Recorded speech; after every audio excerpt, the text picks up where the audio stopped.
जिस देश में दूध को अमृत कहा जाता है, उसी देश में एक ऐसी तस्वीर सामने आती है जो दिल को झकझोर देती है।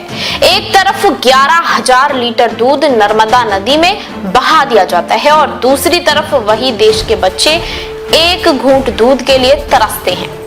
सोचिए, ये सिर्फ एक घटना नहीं, हमारी सोच, हमारी प्राथमिकताओं और हमारी संवेदनाओं का आईना है।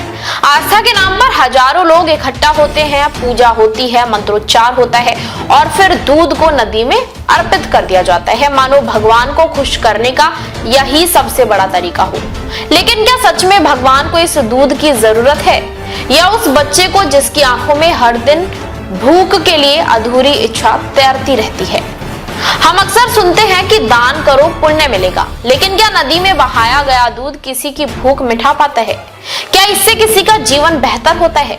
भारत जैसे देश में आज भी लाखों बच्चे कुपोषण से जूझ रहे हैं। कई परिवार ऐसे हैं जो अपने बच्चों को रोज दूध नहीं दे पाते, और वहीं दूसरी तरफ हम हजारों लीटर दूध बिना सोचे समझे बहा देते हैं, सिर्फ इसलिए क्योंकि ये परंपरा है।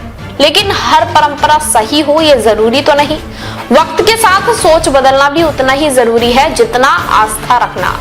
जरा एक पल के लिए सोचिए, अगर वही 11,000 लीटर दूध किसी गरीब बस्ती में बांट दिया जाता, किसी अनाथालय में पहुंच जाता या उन बच्चों तक पहुंचता जिन्हें सच में इसकी जरूरत है, तो उन्हें कितनी दुआएं मिलती, कितनी मुस्कानें खिल उठती।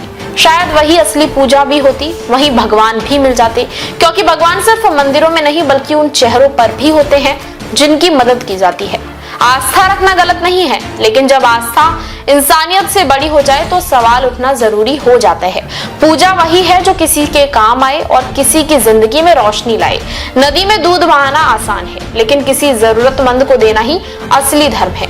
आखिर में बस एक सवाल रह जाता है, क्या हम अपनी आस्था को इंसानियत से जोड़ पाएंगे या यूं ही परंपराओं के नाम पर आंखें मूंद कर चलते रहेंगे? क्योंकि सच यही है, इंसानियत से बड़ा कोई धर्म नहीं होता। देश विदेश की तमाम बड़ी खबरों के लिए देखते रहें किनी टाइम्स। वीडियो को लाइक करें, चैनल को सब्सक्राइब करना ना भूलें।